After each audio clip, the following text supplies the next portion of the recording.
இயக்குனராக வேண்டும் என நினைப்பவர்கள் சுயமாக சிந்திக்க வேண்டும். அடுத்தவர்களின் சட்டையை ஆல்டர் செய்து போடக்கூடாது என ரீமேக் படங்களை பாக்யராஜ் மறைமுகமாக விமர்சித்தார். சென்னை முகப்பேரில் நடைபெற்ற வீதி விருது வழங்கும் விழாவில் விருது வழங்கிய அவர் இதனை தெரிவித்தார். நிகழ்ச்சியில் தமிழகத்தின் பல்வேறு பகுதிகளில் இருந்து வந்திருந்த சுமார் 5000 நாட்டுப்புற கலைஞர்கள் தங்களது திறனை வெளிப்படுத்தினர்.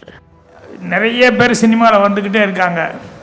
ஐயோ இவங்க இருக்காங்களே, நம்ம என்ன பண்ண முடியும், ஐயோ இதை விடவா நம்ம செஞ்சிட முடியும் அப்படிங்கிற மாதிரி மலைப்பே இருக்கக்கூடாது.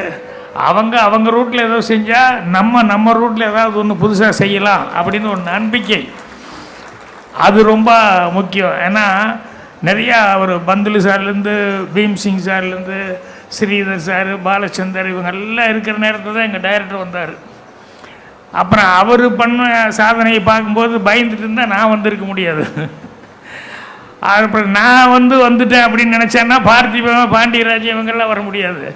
ஸோ எல்லாருக்குமே அவங்கவுங்களுக்கு ஒரு தன்னம்பிக்கை அப்படிங்கிறது ரொம்ப முக்கியம்.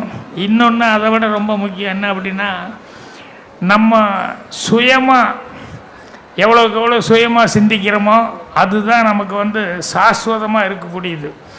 நான் கூட சொல்லுவேன், அடுத்தவங்க சட்டை நம்ம ஆல்ட்ரேஷன் பண்ணி போட்டால் ஃபிட்டிங் நல்லா இருக்கும், ஆனால் புதுசாக இருக்காது. அதனால் நம்ம சுயமாக யோசிக்கணும் அப்படின்னு சொல்லிட்டு அதுதான் ரொம்ப முக்கியம். இப்போ இதில் எடுத்துக்கிறதுல நிறைய பேர் புது முயற்சிகள் இறங்கியிருக்காங்க. பிளே ஸ்டோர் மற்றும் ஆப் ஸ்டோரில் இருந்து பாலிமர் செயலியை QR கோடு மூலம் பதிவிறக்கம் செய்யுங்கள். செய்திகளை உடனுக்குடன் பெறுங்கள்.